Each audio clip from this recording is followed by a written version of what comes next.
So a lot of power behind the blasters and gauntlets here. As we go over to Demon Island, which we saw the bulk of Wave's amazing offstage edge guards against Delta.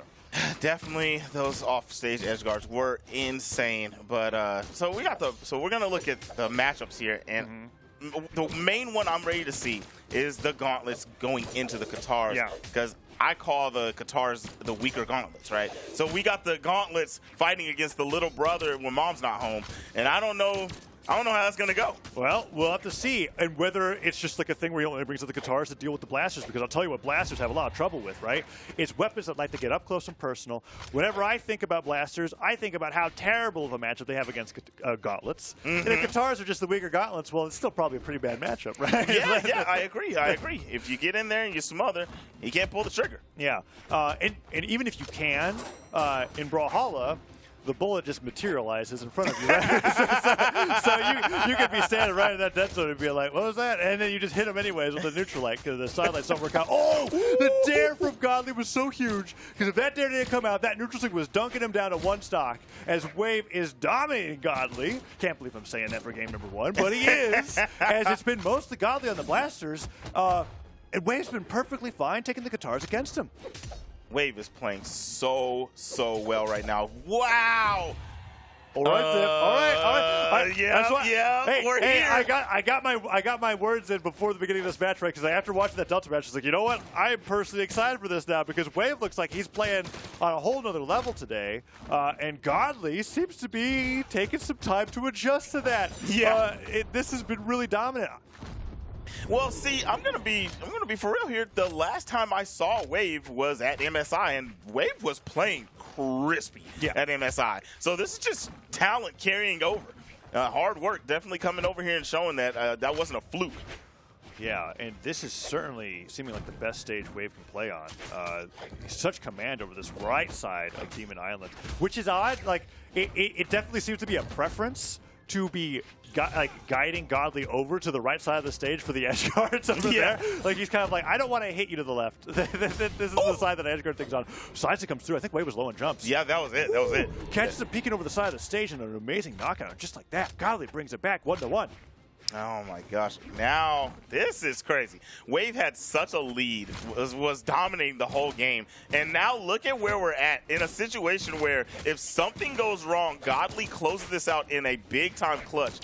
But Wave got those Katars back, right? These have been the weapon. This has been the one. Yeah, and against blasters too. And Godly seems to be holding on to the blasters in this matchup against Wave. Now Wave's got to be careful here. The Nairs and Stairs are coming through, and Godly, commits to a gravity cancel down light, and Wave goes for that dash up pickup. Side stick forces Godly to run back. Dare doesn't combo into side air, and he gets that recovery as Godly falls to the stage, goes for the blasters D-light, and that gives Wave an hour and a half to decide how to hit him, right? Like, that's, you miss that move and you're gone. I mean, there's a reason why that move's so good.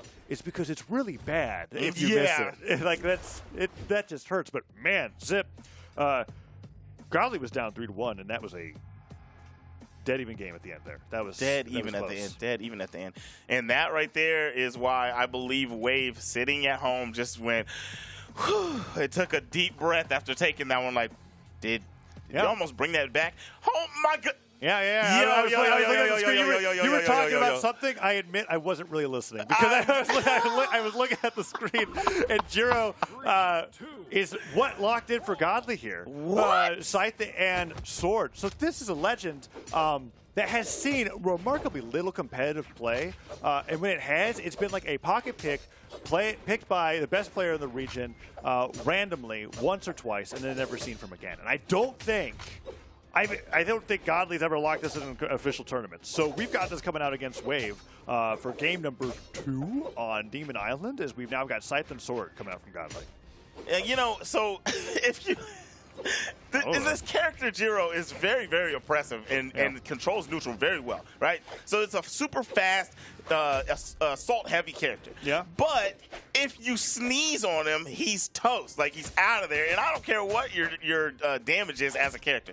It just, everything hurts really, really bad. It's a brittle character. But still able to get the first KO from very, very clean play. Godly starting this one off nice. Yeah. Liking to play a lot. And the Scythe...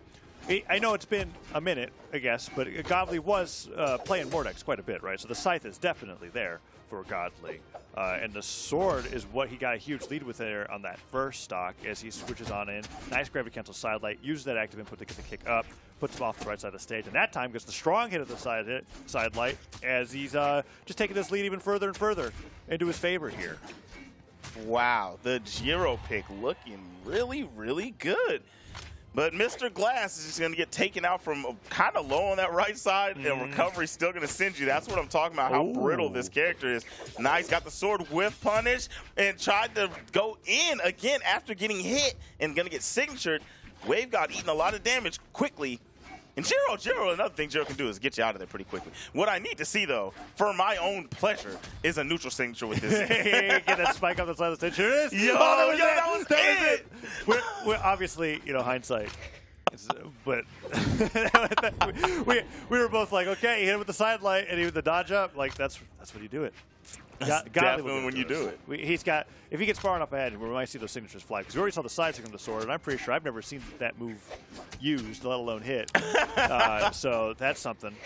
But Godly with the scythe's looking fantastic here. And I really do think this was like, okay, in the rare case where there is a guitar player, Godly goes, this is what I have to play. Because when I was thinking about how Wave was playing and how Cross tends to play, I thought that matchup would be pretty hard. And I guess Godly made the same decision because here on the Giro, the scythe is fantastic. Yeah, Godly literally said, "Oh, you know what? You want to play fast Wave because Wave plays really fast." I said, "You know what? I got something for that. I'll play just like you." Nope, not able to get the KO yet. I was looking for the neutral stage. Swing and a miss, and caught. Godly keeping it clean, using the signatures only when it counts. He heard what you were talking about. You don't like low accuracy numbers. So I'm pretty sure it's like a 1. I think it's like 1 in 100. I think it was just that side thing. Godly, really, really dominant there on the Giro. I think they're giving us time. After this replay, I think they're not even striking stages yet. There we go. Let's look at these numbers. Yeah. Wave kept down in numbers. That sword only 83 damage.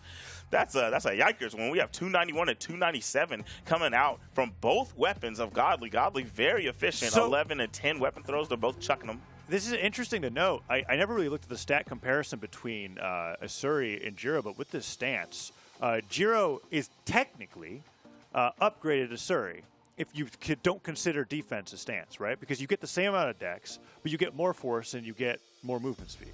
So like in that sense, you're talking about how brittle Giro is. Yes, very, very brittle. But in the realm of which you live by the mantra of don't get hit, it's just a better character. That is true. That is true. It's just like stat-wise, Godly's just got a lot more to play with. Oh my gosh. And as long as you're winning the neutral, you're moving faster, you're hitting harder, you're hitting faster. Everything's just working out a lot better for you. So Harder, I really like better, this. faster, stronger. I love this counter pick coming out from Godly. And so far, it has been all Godly winning these neutral exchanges. Yeah, definitely controlling everything. The sword play, that's what I was talking about. This character's so swift. Ooh. Hey, yo, see, you're too squishy to be getting hit by stuff like that. It's over with. Mr. Glass could not make it back to the stage. And that's what's awesome about Wave's playstyle, too.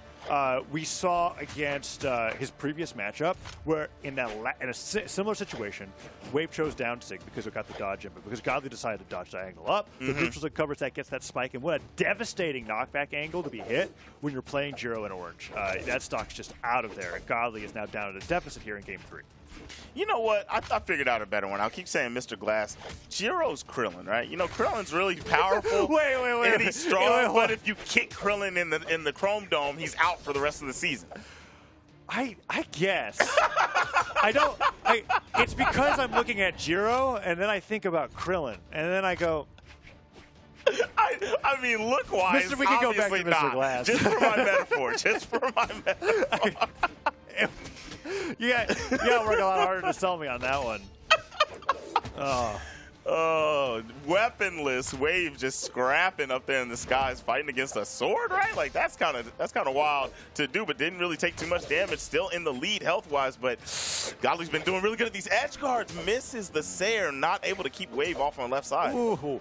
Oh, that's gotta feel bad. That moment when you're trying to engage with the guitars and your opponent with sword walks back and sidelights you. You do it again, he walks back and sidelights you. That's what Godly's been doing on the sword so far, just rolling into Wave, push him off the side, racking up the damage, and looking for that D-Light recovery. Yes, there it is off the top. Godly playing some very textbook sword right now to be able to take down Wave, just showing how much he respects Wave's playstyle, because he has not, like, we saw, they got to it at the end of the stats there. It was one signature 100% accuracy. Godly is not putting out these moves unless it's literally the best way to punish what his opponent is doing. Yeah, exactly. Very efficient pokes. Like, not really just doing stuff for the sake, not trying to make hard reads. Yeah. Really just making sure that it's the correct moment to press anything. Everything's hitting, but right back at you. Wave able to get the stock out of there pretty swiftly.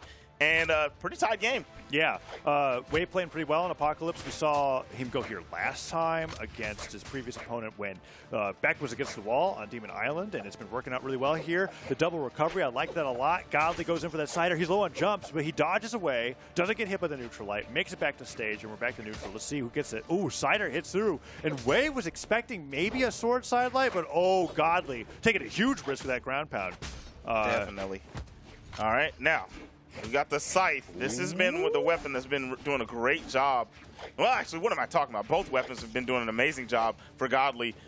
The Gyro's dancing around up here trying to figure out what to do. Had to throw that thing away. Couldn't land a hit. Wave is really putting on a ton of pressure. I know that none of those moves were hitting, but Godly was like, they were so perfect that Godly was like, I can't do anything but get out of the way. Like, he just had to dodge it, and he couldn't even go up for a punish because that's how intense the pressure from Wave is. Weapon throw does hit, gets the gravity cancel neutral light, picks up a fresh pair of guitars, but the neutral light gets beat out by the sword side light, and Godly like, okay, it's time for D-Light recovery. D-Light recovery. He's looking for that opening there. He just needs Wave God to commit to one side light, doesn't even commit to it. The D-Light recovery comes through. And it was so crazy to me because it was literally that one sword side light. He rolled into him and went, okay, it's time. And the down light started coming through. Just like any more damage than that wasn't necessary. Gets him off the top of the stage and brings it to game number 4.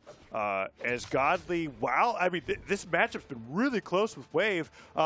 He's still in the lead. The Gyro has been where all of the wins have come from, which is a surprising sentence for me to say, but when I think about it, it really makes a lot of sense, especially with how he's playing the character. We literally have a not applicable percent right, for the signatures here because he really is just playing an enhanced Sword Legend compared to Wave here. And now what's happening is just,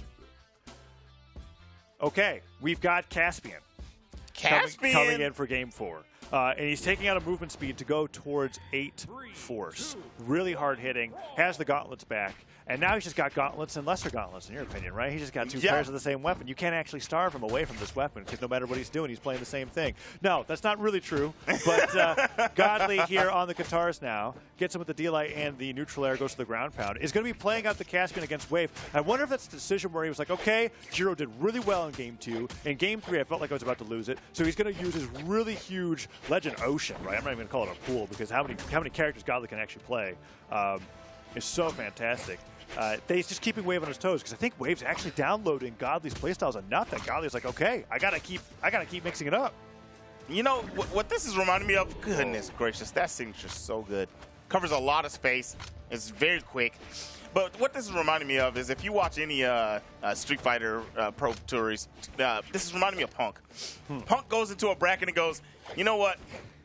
Not in a disrespectful way, but can play the whole cast and just goes, I feel like this is right for this situation, and picks whoever he wants. And then speaking, oh, nice D-Light recovery, catches him off that platform, beautiful. Speaking from personal experience and also just from the experience of watching thousands of Brawlhalla matches, right?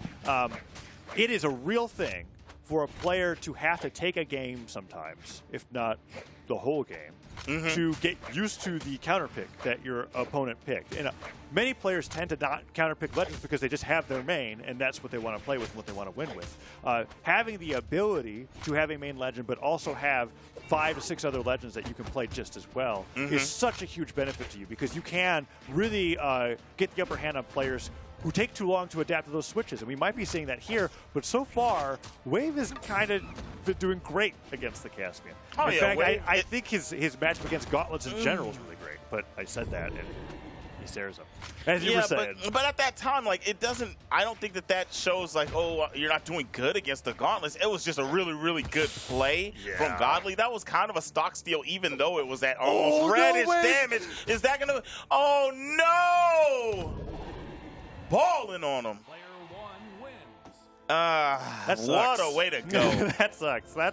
But I know exactly what happened there, and that does not feel good, right? That fastball, I think expecting to hit the stage. We're going to see it again right now. That side air was such a huge deal, but Wave was keeping it so close. He goes off stage, goes for the side air, drifts, and then maybe misses a jump input or something, but that weapon throw was just like, had the perfect amount of slight knockback.